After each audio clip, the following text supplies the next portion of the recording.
मुल्क में खतरनाक निगलेरिया वायरस का फैलाव तशवीशनाक सूरत हाल इख्तियार कर चुका है और अब तक कराची में 6 और लाहौर में 1 मरीज जान की बाजी हार चुके। माहिरीन सेहत बार बार शहरों को एहतियात बरतने का मशवरा दे रहे हैं और ख़ास तौर पर चूंकि अब गर्मी का मौसम है, ऐसे में हम देखते हैं लोगों का रुख होता है स्विमिंग पूल्स का, तालाबों का, तो नहाने वालों को मोहतात रहने की ज़रूरत पर जोर दिया जा रहा है। चूँकि ये वायरस अक्सर नहाते वक्त नाक के जरिए जिस्म में दाखिल होता है, दिमाग तक पहुँचता है, चाट लेता है और इसके बारे में कहा जाता है ये जानलेवा है। ज़ाहिर है अभी उस तरह का जो ट्रीटमेंट है वो नहीं है। हमें इस वक्त ज्वाइन कर रहे हैं स्पेशलिस्ट एंड इन्फेक्शस डिजीज़ के डॉक्टर फैसल महमूद। सर बहुत शुक्रिया आपने वक्त दिया। डॉक्टर साहब ज़ाहिर है इससे पहले भी कई बार हम इस पर बात कर चुके हैं, एहतियात की बात भी होती है, लेकिन अब जिस तरह से लाहौर से भी केस रिपोर्ट हुआ, गर्मी का मौसम है, लोग बहुत ज़्यादा जाते हैं तालाबों की तरफ, कैनाल्स में, स्विमिंग पूल्स में, और वहाँ पर ज़ाहिर हम देखते हैं कि उस तरह से एहतियात नहीं हो रही होती। स्पेशली अगर हम पूल्स के अलावा बात करें वहाँ तो कोई एहतियात ही नहीं है। तो ऐसे में ज़्यादा ख़तरनाक हो चुका है ये। तो देखिए, अस्सलाम वालेकुम, बुलाने का शुक्रिया। सो देखिए, 2-3 चीज़ें इसमें। एक तो ये कि सिर्फ स्विमिंग पूल से नहीं लगता। जो हमारे पहले भी केसेस आए थे और अभी भी जो केसेस आए उनका स्विमिंग पूल से कोई ताल्लुक नहीं था। हमारा जो पानी है जो नलके में आता है, स्पेशली कराची के अंदर एंड पे भी लाहौर में, अगर उसमें क्लोरीन नहीं डला होता, जो कि गवर्नमेंट की तरफ से डलता है, मगर क्लोरीन कम है, ये ना डला हो और वो नाक में जाए तो ये इन्फेक्शन हो सकता है। और नाक में जाने के 2-3 तरीके होते हैं। नहाते हुए बिलफर्ज अगर आप नहा रहे हैं और आपने ऊपर से पानी डाला है तो पानी नाक में जा सकता है। अच्छा। या वजू के दौरान भी तो मगर इसमें स्विमिंग सब लोगों में नहीं नदी, है। नालों, दरियाओं में बहते पानी में कहीं पर अगर कोई शख्स नहा रहा है उस पानी का इस्तेमाल करे तो वहाँ कोई खतरा नहीं है। वहाँ भी खतरा है, मगर वहाँ ज्यादा खतरा होता है जब आप डाइविंग कर रहे हो, जगह छलांग मार रहे हो और फिर नाक प्रेशर से पानी के अंदर जाए, तो वो ज्यादा खतरनाक होता है। ठीक है। अब स्विमिंग पूल से भी आपने कहा केस रिपोर्ट नहीं हुआ, लेकिन क्या इससे हम ये समझें कि वहाँ भी सेफ्टी है? चूंकि नॉर्मली तो जाहिर है वहाँ पर हम देखते हैं क्लोरीन का इस्तेमाल होता है, बट अगर नहीं है या क्लोरीन उस मिकदार में नहीं है। लेकिन लाहौर वाला जो केस है, डॉक्टर साहब ये बताया जा रहा है कि वो स्विमिंग के दौरान ही उनके सर में दर्द हुआ और उसके बाद वो अस्पताल दाखिल हुआ और वो मतलब वो केस उसी के साथ ही मुंसलिक किया जा रहा है। ये किस हद तक दुरुस्त है और पूल्स में किस हद तक क्लोरीन का इस्तेमाल जरूरी है आजकल? ओके, सो इसमें 2 चीज़ें अगेन ये 3 चीज़ें आपने बोल दी। एक तो पूल्स के अंदर क्लोरीन का इस्तेमाल बहुत ज़रूरी है, नॉट जस्ट निगलेरिया के लिए मगर बकिया बीमारियों के लिए, क्योंकि ये पानी शेयर होता है ऑब्वियसली।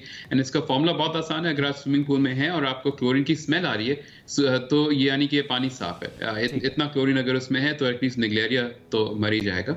जहाँ तक तालाबों की बात है, स्विमिंग का बात है, तो याद रखें कि एक दफ़ा ये निगलेरिया आपके नाक के अंदर घुसता है तो अलामात पैदा करने में थोड़ा टाइम लगता है। तो अगर स्विमिंग के दौरान उनके सर में दर्द हुआ तो इसका मतलब है ये पहले लगा था इनको। एग्जैक्टली, ठीक है, पहले से था। अच्छा डॉक्टर साहब, कितनी तेजी से अभी ये वायरस फैल रहा है? आपको क्या लग रहा है कि आइंदा दिनों में खुदा न खास्ता ये शिद्दत किस तरह से इख्तियार कर सकता है? देखिए, एक तो नंबर 1 एक चीज़, ये एक्चुअली वायरस नहीं है, ये जरासीम है। मगर बहरहाल ये इसकी जो रेट्स हैं, जो ये गर्मियों में ज़्यादा बढ़ता है, क्योंकि ये जो जरासीम है उसको गर्मी पसंद है।